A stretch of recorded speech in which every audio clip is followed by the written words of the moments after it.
Welcome to City on a Hill Kids Church Online. I'm Moa. And I'm Jimmy. Today we're going to be looking into the actual interpretation of King Nebuchadnezzar's dream. But that will be after a time of worship.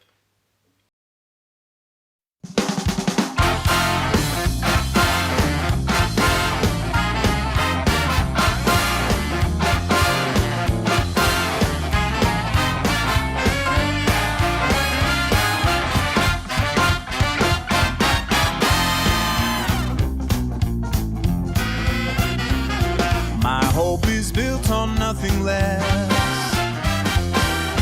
than Jesus' blood and righteousness. I dare not trust the sweetest frame,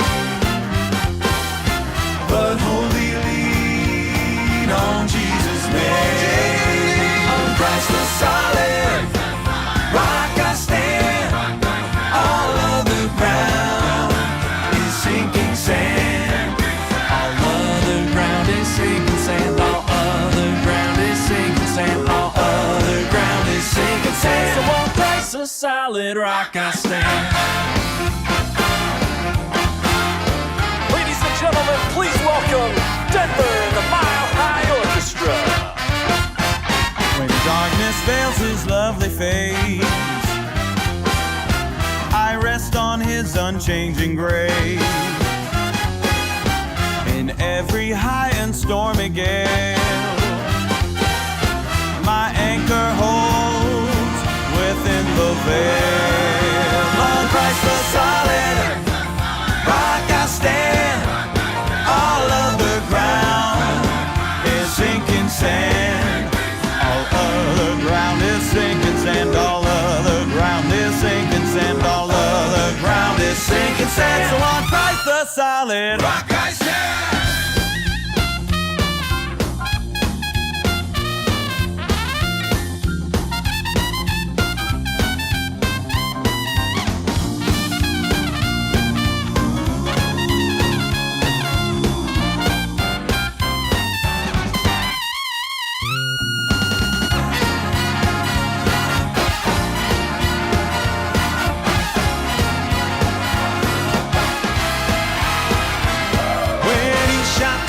Trumpet sound,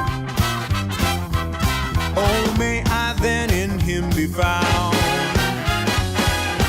rest in his righteousness alone, faultless to stand before the throne. On Christ the solid rock I stand. All of the ground is sinking sand. All of the ground is sinking sand. All of the ground is sinking sand. All of the ground is sinking sand. So on Christ, the solid rock I stand. Jesus Christ, yeah. Jesus Christ, the solid rock I stand. Yeah, yeah, yeah. Oh!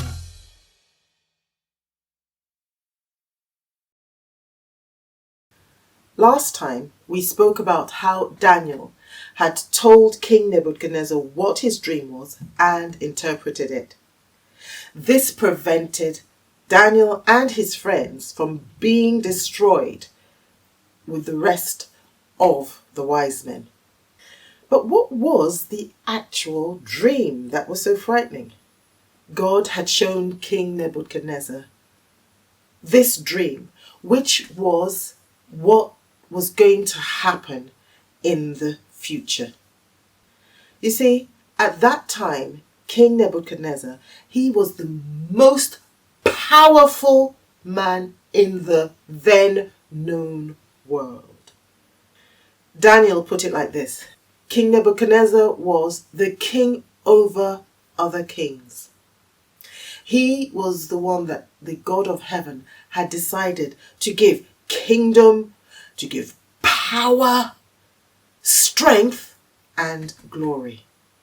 Wherever people lived, wherever animals and birds were, King Nebuchadnezzar was the one who ruled over all of them.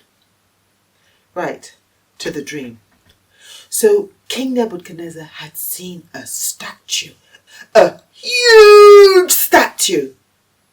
The head of this statue was of pure gold. The chest and the arms was of silver. The belly and the thighs were of bronze. The legs were of iron, and the feet and toes were a mixture of iron and clay. As King Nebuchadnezzar was looking, as he was watching, suddenly a rock from out of the mountain, not cut by human hands, smashed the feet that was a combination of iron and clay. Smashed it to bits, and the statue fell, breaking to bits the gold, the silver, the bronze, and the iron parts. But the rock started to grow and grow and grow until it filled the whole earth. So that was the dream. But how does it relate to us today? Remember, Daniel had said that this dream was about the future. The statue was a picture of all the kingdoms that were going to appear in the world. The thing is that from the top to the bottom, the kingdoms were getting weaker and weaker and weaker. The strongest of the kingdoms was the head that was of pure gold, and that was the Babylonian kingdom.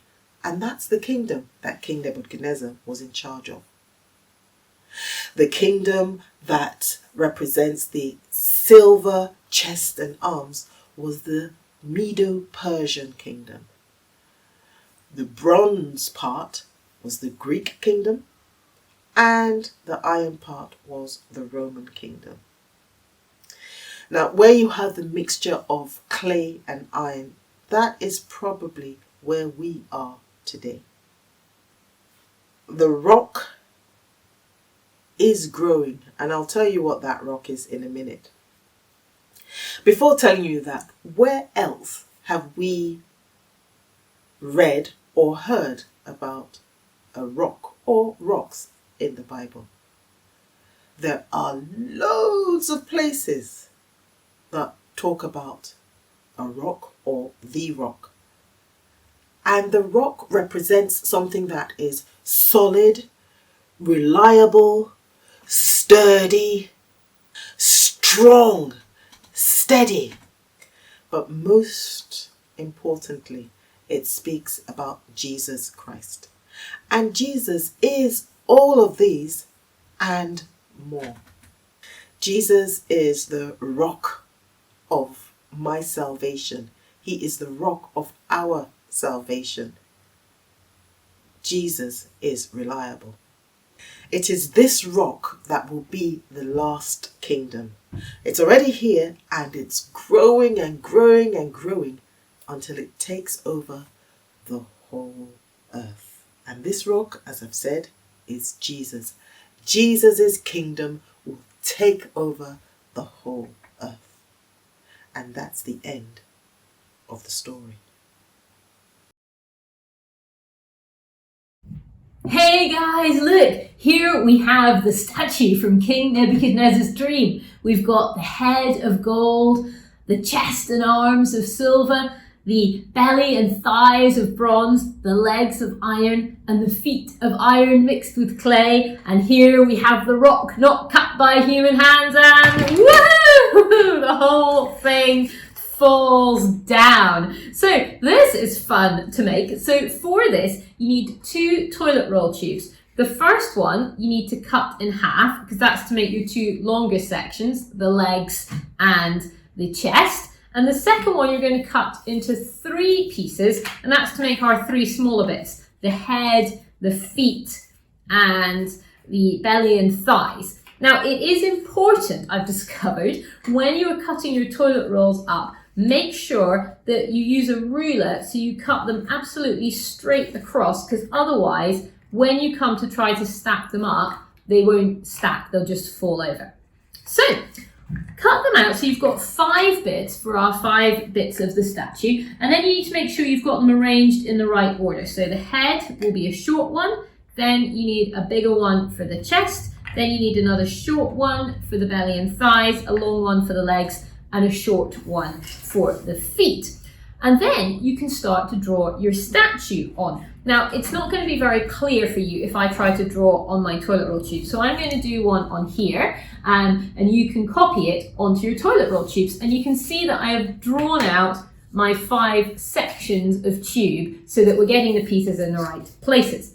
Now, I've had a look online, and everybody seems to draw this statue in the same way. So I assume some clever some clever archaeologists have worked out what the statue would have looked like. So I'm just going with what they say. So to start with, we're going to have the head, and he's wearing a hat, and he's also got a beard. So you can draw in your hat, and you can make it maybe a little bit fancy. Okay, you can give some kind of decorations onto the hat. Then come down either side and draw in the ears, and then come down to a point to make the beard. Give him a nose and a mouth, draw in the beard. There we are, give him eyes. And then you want the neck coming down, and then each section needs to match up to the section it goes with. So what you need to do is place them. So, okay, here's my neck coming down, and then for the gold head, make sure it matches up with the neck coming down into our silver chest and arms. So for this, we're going to draw him with his arms crossed. So you want to draw a sloping line down at each side for the shoulders, then come straight down for the edge of the arms, like that. Oops.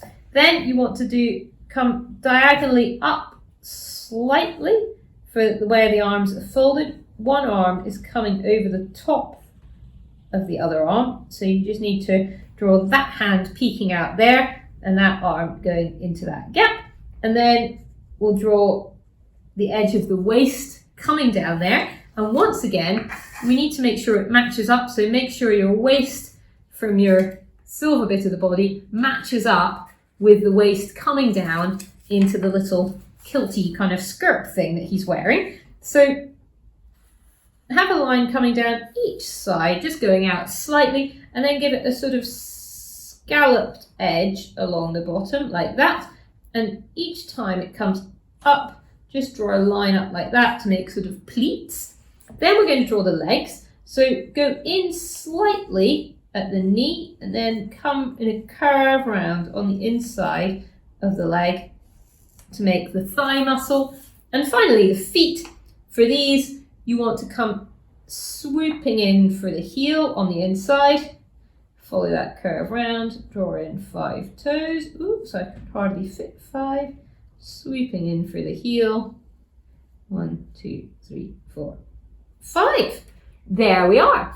Once you've got all the pieces drawn onto your statue, it is important that we then colour them in.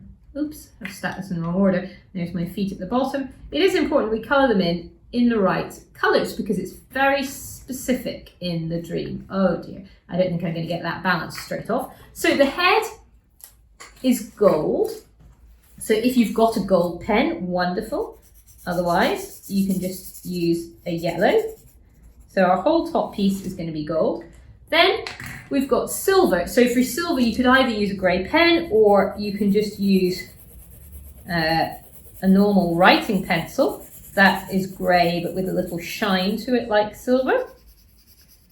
Okay.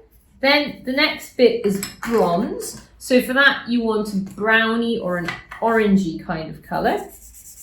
Here we go, our bronze belly and thighs. And then for the legs, they're made of iron, very strong. And again, we want a grey for that. And then finally, the feet are iron mixed with clay. So you want some of your grey, the same colour as the legs for the iron. And then I'm just using some brown crayon to represent the clay. Good. And then, when you've got the whole thing drawn and coloured in, you can stack him up as many times as you like, and with your rock, knock him down again. This is easier to do off camera. There we go. And woohoo! Well, have fun making and knocking down your statue, and we'll be back next week as we look a little bit about what all of this means. Okay, bye for now. I could tell that King Nebuchadnezzar was really spooked by the dream. He was. It was interesting, though, how God used him to tell the whole world about the future kingdoms. Why do you say that? Well, most of the prophecies that we read about are given by prophets. I could be wrong. I think that's a good observation. Back to the dream. The head of gold represents the Babylonian kingdom that was ruled by King Nebuchadnezzar. The chest and arms of silver represents the Medo-Persian kingdom, and the belly and thighs of bronze represents the Grecian kingdom, which is Greece. And the iron legs represents the Roman kingdom. And the feet, which were a mixture of iron and clay, likely represents today. We also have the rock. That represents Jesus' kingdom. This kingdom is growing and will grow until it takes over the whole earth. The world kingdoms get weaker and weaker, but Jesus' kingdom gets stronger and stronger. And it's a kingdom that will last forever. That's it for this week. Till next time, Bye!